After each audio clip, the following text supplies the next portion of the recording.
Now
This is something I'm very passionate about. I was passionate about it before I started the thesis, and in the process of writing it, I became even more passionate about it. And I brought it up in the chapel service just now.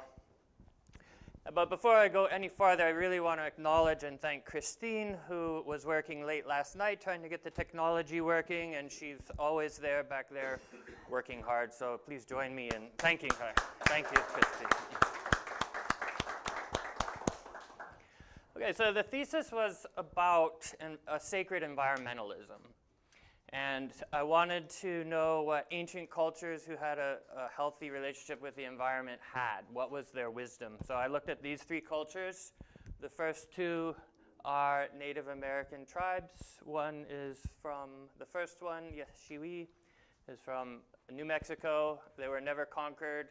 They've never left their homeland. They had elaborate pageantry, very flamboyant tribe, very interesting people, very peaceful, and just saw the sacredness of the land and the animals and plants. Lenape were from Pennsylvania around the Delaware River. The Lenape, I worked at a place called Lenape Valley, but everyone pronounced it Lenape, so I got into the habit. Lenape. They were also very peaceful people. In fact, they were known as peace brokers for other tribes, and they were nomadic and very simple, not like the Ashiwi. And then Taoism is a religion, philosophy, way of life, and spiritualism also that originated in China, derived from their animistic, very early religions. And I wanted to see what they had, look at these three cultures and see what they had, and then compare it to Swedenborg to find out if he could translate their truth, their wisdom, into words that the modern mind, steeped in scientific materialism, could comprehend and would make sense of. So that's just sort of a background, but I'm going to go sort of into the heart of the punchline of that thesis, and this is a quote that starts getting there. The universe in its greatest and least elements, and in its first and last element, is so full of divine love and wisdom that it can be said to be divine love and wisdom in an image.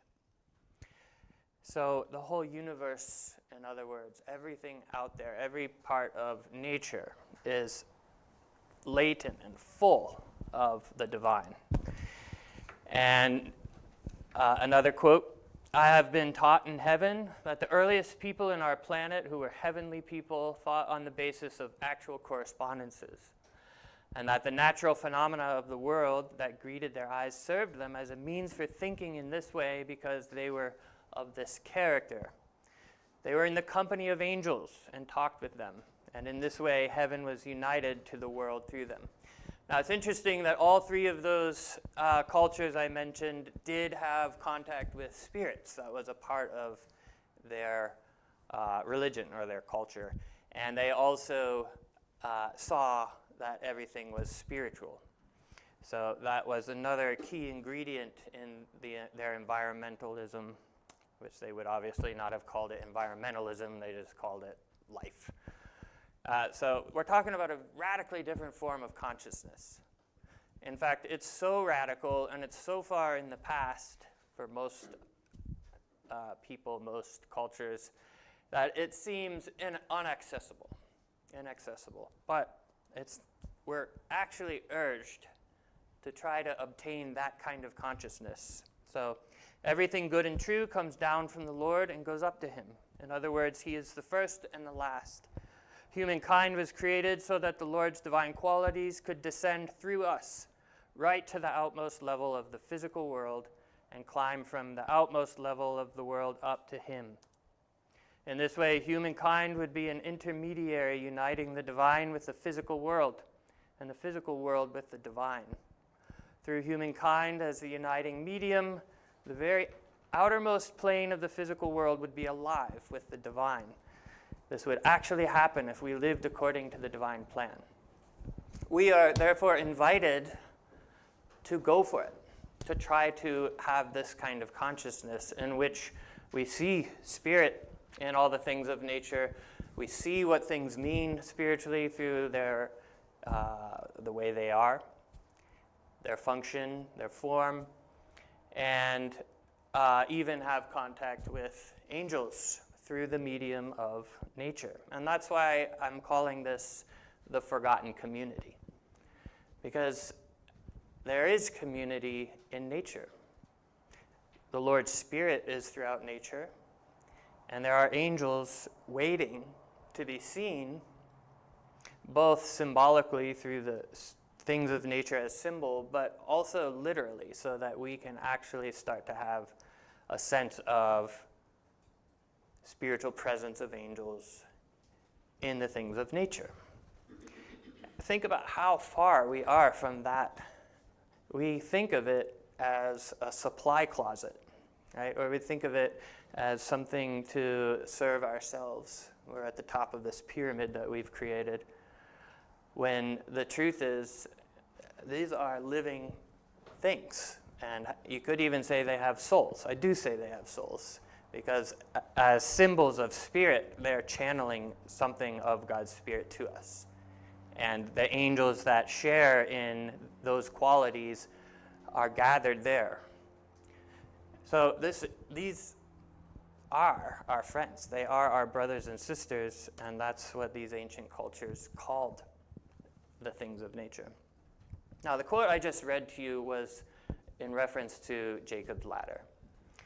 And it doesn't specifically go on to a long talk about it, but obviously it was talking about when we are in order, as we are supposed to be, that our mind will see God and see the angels in nature, and that the angels will see the things of this world through us. We are supposed to be a medium.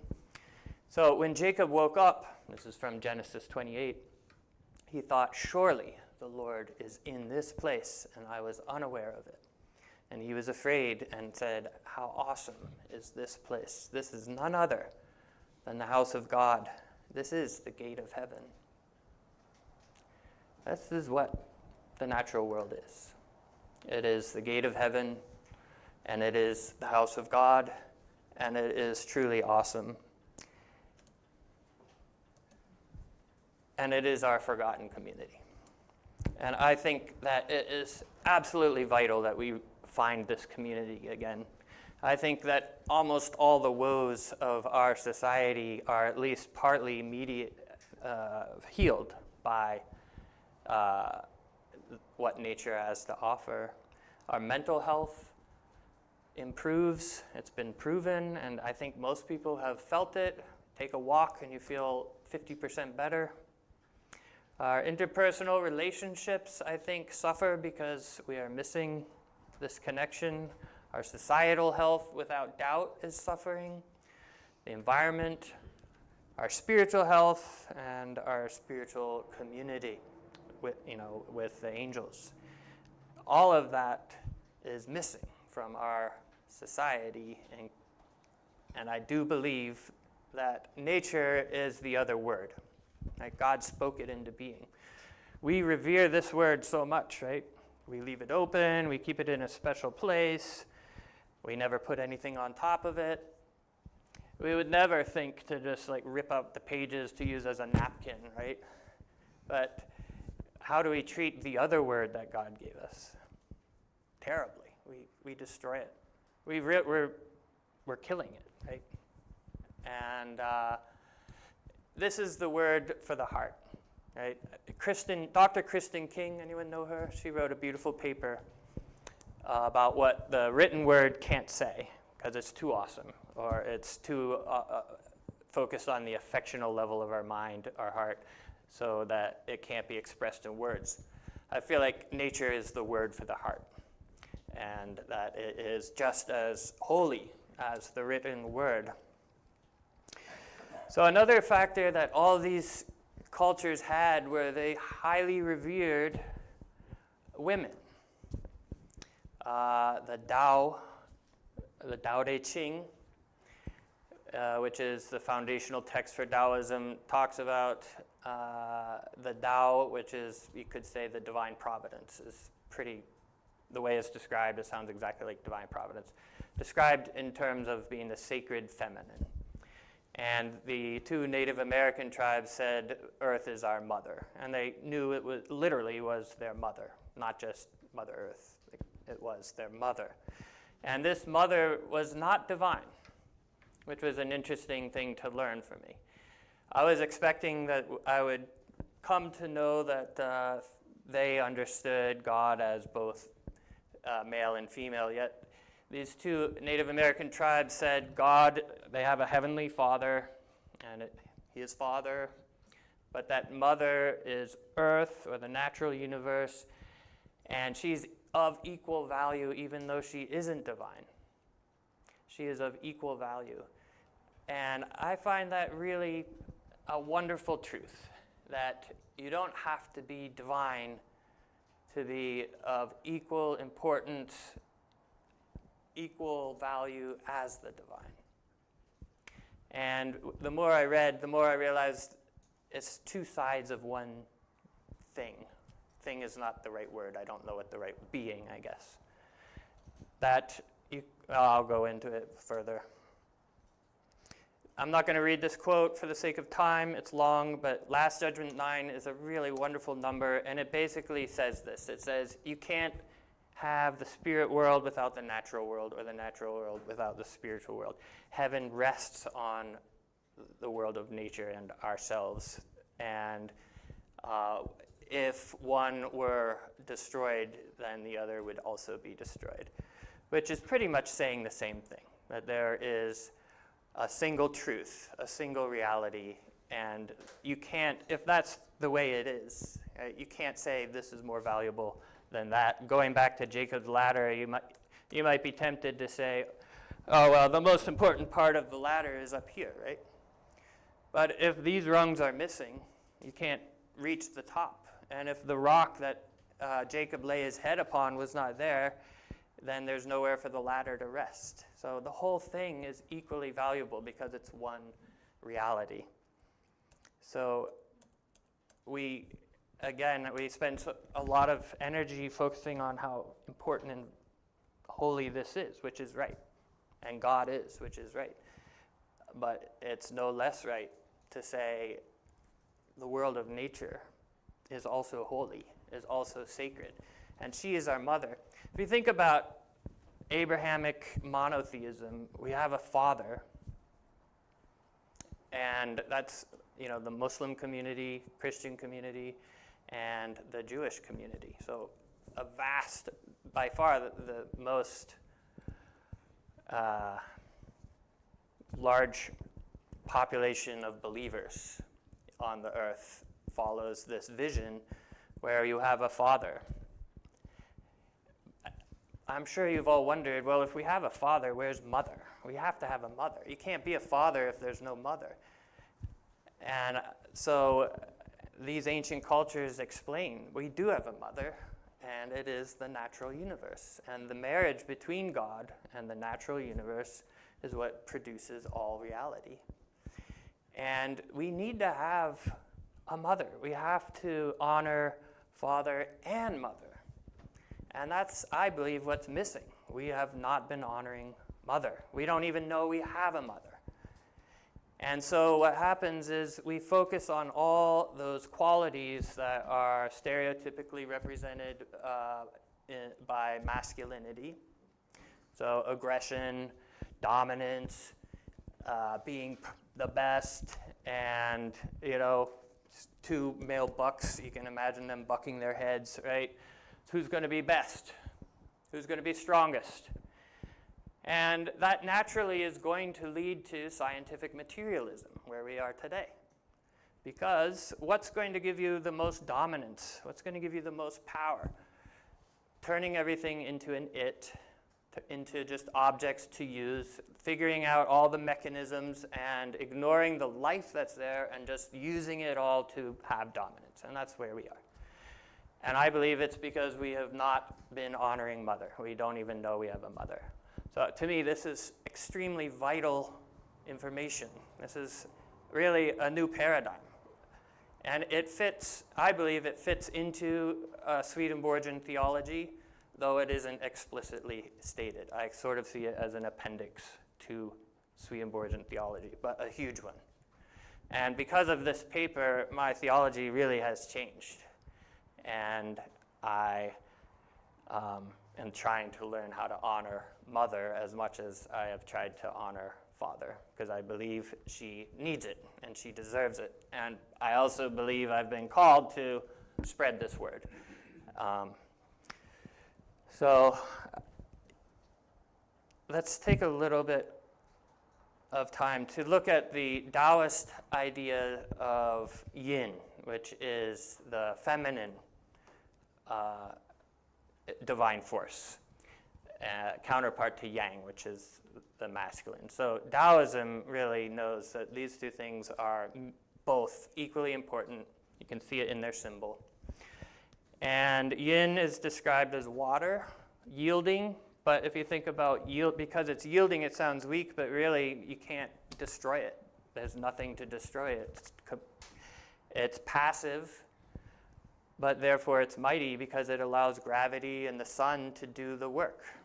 So it runs the whole world, even though it's completely passive.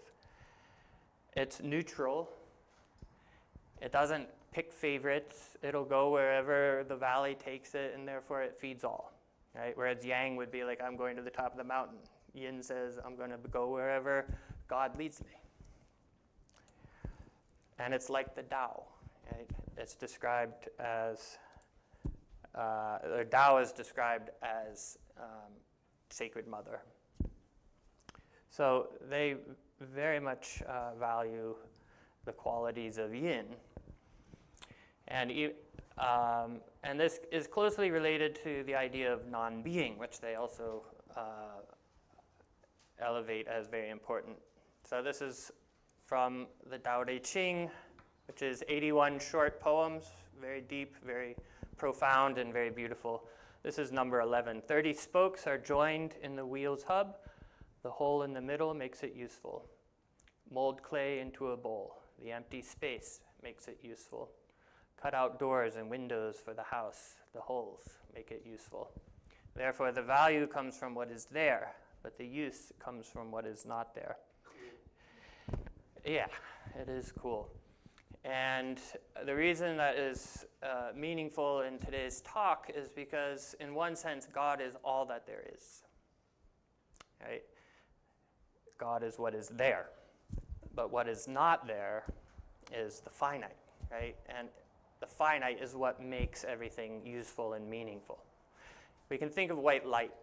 Hidden within it are all the colors. And you only start to know that there are colors when you start taking out other colors.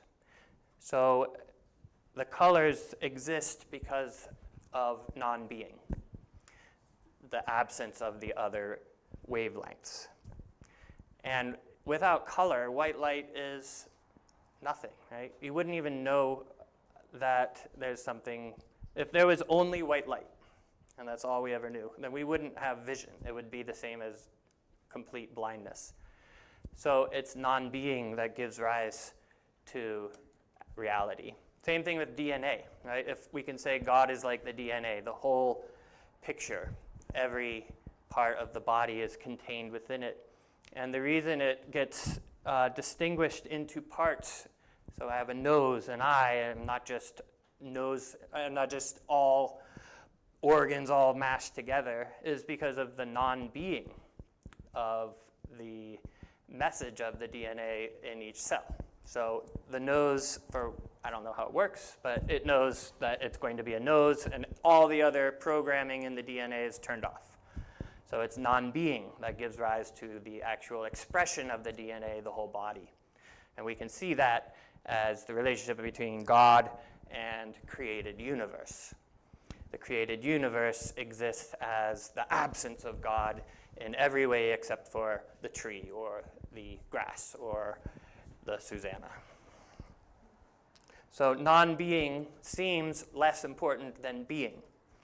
And passivity seems less important than activity. because we've been programmed to think that way. That's the way our male-dominated society thinks. But the truth is that they're both equally valuable, equally lovely. So our creation, if you read through Swedenborg, is multi-layered. And each layer has its function. And the lowest layer, again, we usually think, oh, well, we were trying to climb the top of the ladder, so we're going to not focus too much on the lowest layer. But this world is the lowest layer, and this is where we get freedom. This is the only place where we're allowed to develop as an individual and become a being.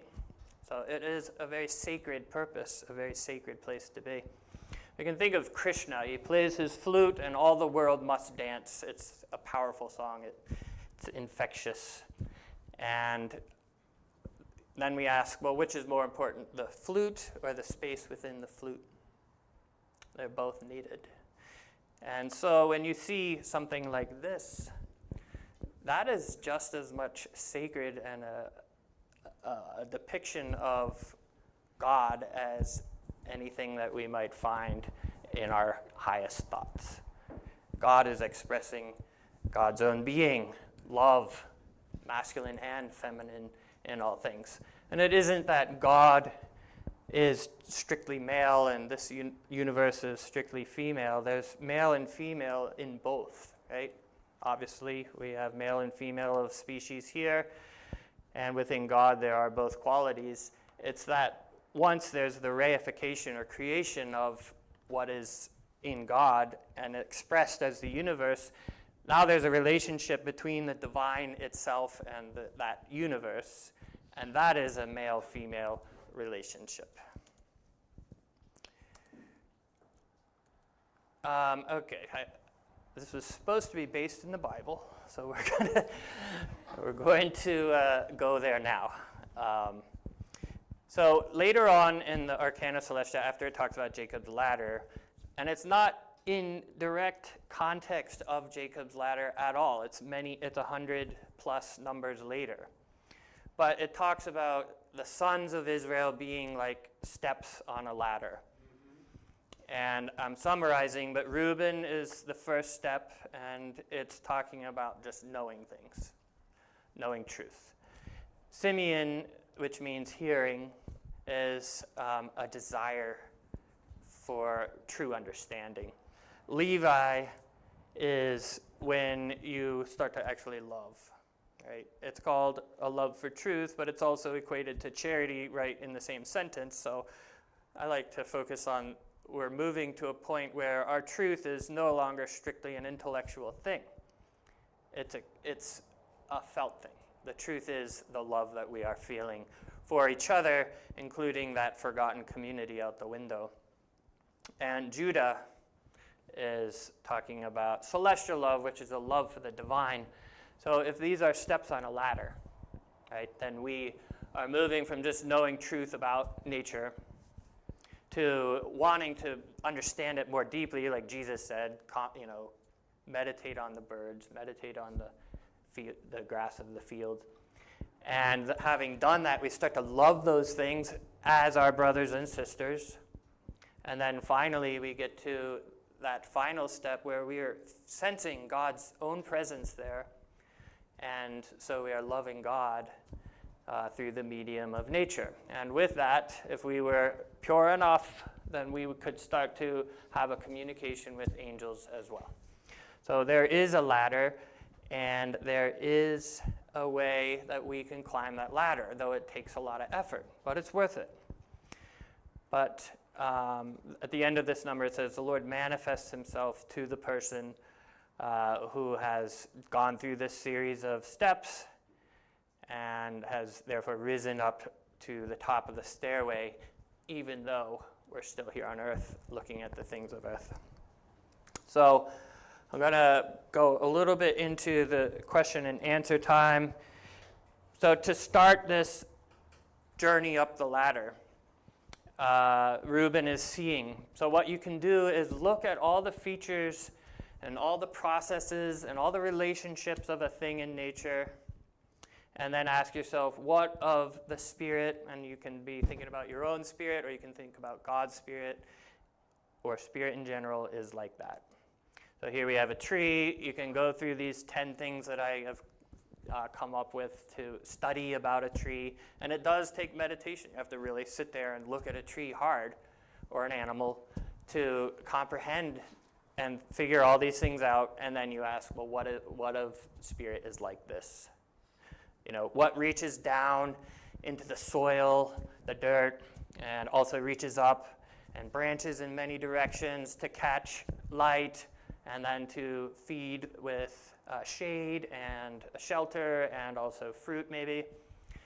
Well, if you think about a human being, right, we have to reach into the past where the dirt of our past is, all our mistakes, and we learn from it. We gain nutrients, and we bring it up through our core being, our true purpose in life, and we reach with our mind to catch God, and we spread out our thoughts in all directions to catch as much light as we can.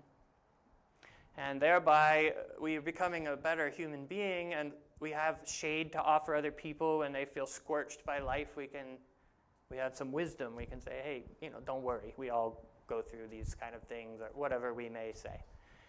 And we also may have some fruit eventually to give to people. So you think about, and then you look at a different tree, and it's different, right? It has a different message. I think of pine trees as like a congregation of people who are sort of in a more strict fundamentalist type way. They're a little bit prickly. They go straight up. They're not too interested in spreading out. But they have a beautiful aroma, and they serve their purpose. They shore up the ground on the steep slopes, I noticed, right? So they have their purpose too, and there are many things. Now on to Simeon, who means hearing.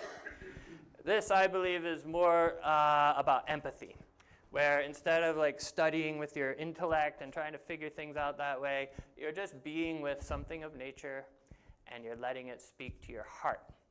You're letting your heart open up to it and be with it in the way that a therapist works with a client, or at least in this client-centered therapy style, where you blank your mind of all your own thoughts, all your own agendas, and you just love the person right there in front of you with no judgment, with complete open mind and heart. And I think that you do have to do some of the first harder work, where you're going through it intellectually, but that prepares the way for this next step, where you're opening your heart and you're hearing messages. Levi is the next brother in the next step, and this is where, having done the previous step, you start to realize within yourself that tree is a part of who I am, or that river is in my heart. I can feel that. And you also realize that your spirit is a part of that river. There's a unity that you start to feel. And that's when you start to realize these are living things. Even a rock seems dead, but no, it's alive with a certain spirit, and I can feel that. And that's a part of me. Judah is that last one where you are loving God because of how the divine is shining through the things of nature. And you say, truly the Lord is in this place. So a little bit complicated, but I want to simplify the process just by saying be extremely grateful. Just be grateful, and like the most precious gift, because that's what it is, of course. And that gratitude will open all of this process to you, I believe. Because when you are grateful, you have wonder, you have interest, and that will bind to your natural experience with something of nature, and that will open up the perception of its value, right? When you're grateful, you see the value in something. When you know something is value and you feel its value, you start to see how it's value, right? And how it's valuable. And so when you look at the bird, and you're very grateful, and you're sensing its value, you're sensing that, oh, this is like my spirit, right? It's rising up. It's lifting up towards God. And so you're seeing things of your own spirit in the natural world, sort of like a Rorschach test, except it's much deeper than that, because it's a spiritual thing and it has its own truth. It's not just a random blotch. It has its own truth, but you're able to connect it to your spirit in the ways specific to you. It's not going to be the same for people. If you need to hear something from God, you will hear it if you spend enough time in nature. And that might be a different thing than what Paul or Dave is hearing in the same thing. I want to stop by just sharing some incredible thing that happened to me. This is an object that I think is extremely beautiful. And the stick part of that object, I was walking. So I've spent about 2 years trying to do this. I've spent a lot of time in nature for about 2 years. And I don't get ticks anymore. Mosquitoes don't bother me anymore. I even got some poison ivy. I said, hey, Mom, if you want to take this poison ivy away from me, I would love that. It went away. And during the beginning of the thesis process, I found this stick. How many millions of sticks have I seen during those 2 years? I don't know. But something about this stick said, pick it up. So I picked it up, took it home. I was trying to find out, what does this stick represent? What does this mean to me? And unlike all the other things that I had been meditating and studying, this one just said, I'm mother. I'm a symbol of mother, the whole natural world. So I said, okay. And I don't know why I had that stick. I put it on a shelf and would take it out sometimes and say, thanks, Mom, and put it back. At the end of the thesis process, I was walking on this deer trail. So it's not where people go. I like to go to a certain spot that's deep in the woods where I won't be disturbed. And on this deer trail, there was a wire across, and I thought a deer might trip on this. I almost just stepped over it, and I thought, no, I got to remove it. I don't know how a wire got there. Put it in my backpack. 5 feet later, there was this antler. Wow. I had walked on this trail many, many times. There was no antler before, even the day before. So I picked it up. I went to a spot where I like to meditate. A deer came very close to me, probably where Colgate is, and it just stood there and stared at me and kept snorting for minutes. I don't know. I was not able to, I would say at least 3 minutes, maybe 5. I took the antler home. It had a few nibbles where mice had already started to eat it, so I know it wasn't just dropped. You know, it had been on the ground for some time, but not there. Somehow it got there. I got home. I found out that this stick and this antler snap together such that they support each other.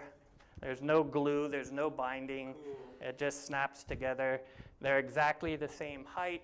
This is a perfect image of the thesis, where there's yin and yang, and you have to have both together for the whole thing to be supported, because both of these won't stand up on their own.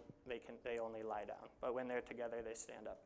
So you need the divine, and you need the created. You need Father, and you need Mother. And I feel like this is a miracle.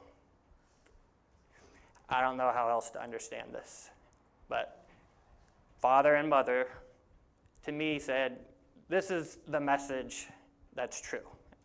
And I am here in nature. I can tell you to pick up a stick, and I can materialize an antler from who knows where. You know, maybe an animal brought it. I don't know. Regardless, it was there. And in those 2 years, the 2 things I brought out of nature happened to fit together. It happened to be the bookends of the thesis. So I feel like I've been charged to be an evangelist to this worldview, and thank you very much.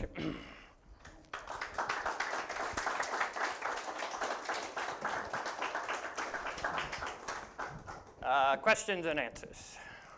Hopefully you have the answers.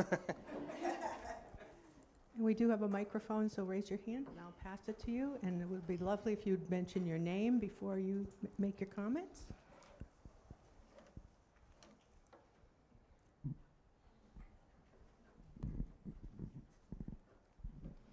I'm Amy, and I've heard the story before from Kent, but seeing that is so different, to actually see those 2 pieces together. It's amazing, miraculous.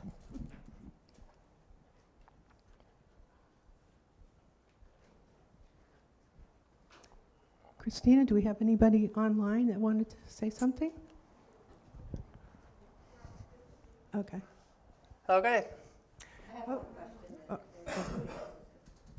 How does this fit together with, I mean, everything fitting together that way, isn't that what correspondences is? Certainly correspondence is like the mode, I would say, of the communication from the divine through nature. Absolutely. And that's one thing that was interesting about those ancient cultures, is that they did pretty much know the science. Well, it's called the science, but I think it's more like a language of correspondence. They lived it. They lived it, yeah. Well, my name is Sage, and I very much agree with your perspective, Kent, and I'm glad you're taking this on to evangelize, especially because the world you're evangelizing to may listen to your voice more than it would listen to a female voice. I just lectured on the woman clothed with the sun when I was in Almont, and I really am feel very moved by that image as the new church in heaven. And she's on her own. She's got her own sunlight. It's not contingent upon the masculine.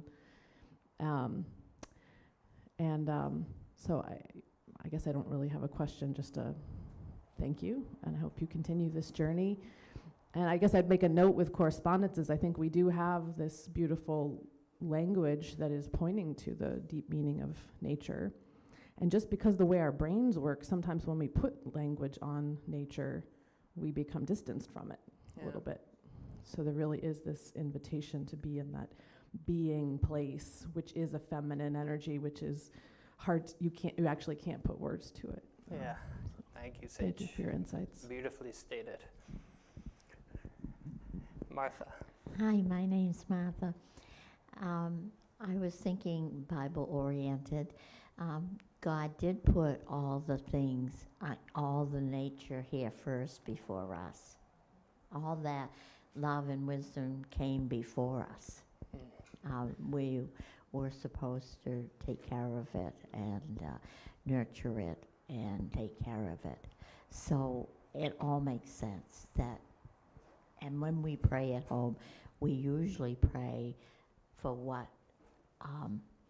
has given up their lives to support us. Yeah. When we pray at the table, we usually say, and thank you for what's given up their life here to support us. And it doesn't matter what it is, if it's, grain or meat or whatever. I wish my daughter, she's in the room, I think, she would tell you what an Indian friend said to her once when she was on an airplane and she wasn't eating meat anymore.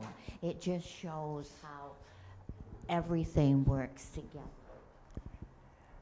Thank you, Martha, and yeah, go ahead. Yes. Well, I could have said it, but she can do it much better. And it meant a lot when she said it. Welcome to mine. Actually, I'm going to, before I tell you the story of the gentleman on the airplane, Kent, when are you doing the book for this? And a workbook would be lovely, just saying. Okay. I'll buy it, okay? Okay, thank you. So there was a period in my life where I did not eat meat. I grew up on a farm, and I saw that every animal, I just didn't eat meat for various reasons. Yeah. And I was on an airplane, and this is when airplanes served actual meals. And you got it on a little tray with a little piece of saran wrap over it, and they're handing out the meals, and the attendant was at our row, and then she said, "Oh, hold on, I'll get your meal," and she left. And the gentleman sitting next to me was inquiring why I was eating a different meal. And I said, "I don't eat meat." And he asked why, and I told him why. And he was very respectful, very, and then we finished our meals, and he says, I'm Native, and I forget what tribe I didn't retain it. And he said, we're taught that every plant, every human, every animal comes here knowing that they are going to have a purpose in that life, or have a purpose.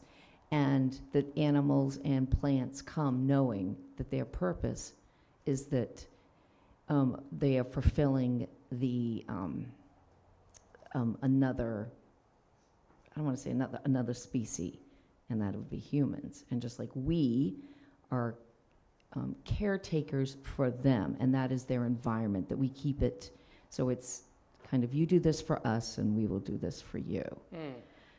And it was very emotional, and I still thought I'm never going to eat meat again, but I still do. I did. I went back. But Thank you so much. That's a wonderful story. And Martha, I wanted to say about the prayers that you offer at your table. That's precisely what both of those two Native American tribes prayed for. They did it when they were harvesting, even harvesting blueberries. They would say thank you to the plant. So I think that's a really important practical tool for opening our heart to gratitude. David Keating, please correct me, I might be wrong, but I think you said the creator can't exist without the creation. Yeah, I believe that. Okay, it's hard for me to accept that a non-physical creator can't exist without the physical creation. And if God is one and is all, it just doesn't fit yet in me that the creator would disappear if the physical creation disappeared. I know that a creator needs to create, but perhaps you can help me with that. Yeah, well, first of all, I'll say that my advisor, who's a pastor in the Swedenborgian Church, or General Church, also disagreed with me, but the word creator means there's a creation, is one way to look at it. So you can't be a creator unless there's a creation. Just like you can't be a father unless you have a child and a partner, right, to produce the child. Okay, you can adopt it. So that's one way of looking at it. Another way of looking at it is God is love itself. Love itself needs to create. So if there's no ever a creation, then there is no God, right? Because there's nothing love hasn't expressed. And if love doesn't express, as Swedenborg says, it's like a vacuum, and everything is just falls into the ocean. I think that the fact that there is a creation proves that there needs to be a creation for there to be a creator. You can't undo creation now, and that this is God's plan. This is God's reality. So obviously there has to be a creation for God to exist. I'm happy if that doesn't make sense. I'm not trying to say that it has to make sense. I'm just saying what makes sense to me. Yeah, Evan. Thank you, and very interesting points right there. I'd love to weigh in on with the theory of it's about time as time-space. When we're thinking of the creator before the creation is a trapping of our linear existence within time-space. But if everything, and exists isn't the right word, but is all at once, every moment, every nanosecond, then it seems more malleable to what I think you're referring to about them needing to be symbiotically, like the antlers, to exist. Yeah, thank you. This is Trevor. Beautifully said, Evan, thank you. I'm going to have the last comment because our time is over. Going back to can the creator exist without the creation? Artists, if there wasn't art, they wouldn't be artists. Performers, if they didn't perform, they're not performers. Musicians, if they don't play music, they're not musicians. And without the music, there aren't musicians. Without the art, there aren't artists. And The same goes for creators. If there's no creation, they're no longer creators. They may be something else, but they're not creators. And Thank you, Trevor. our time is up, so thank you, everybody, and thank you, Kent. Thank you.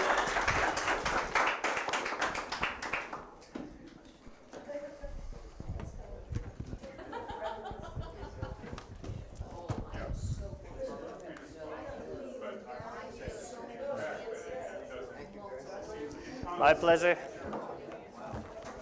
Yes, it blows my mind when I think of it. I was choking up trying to talk about it.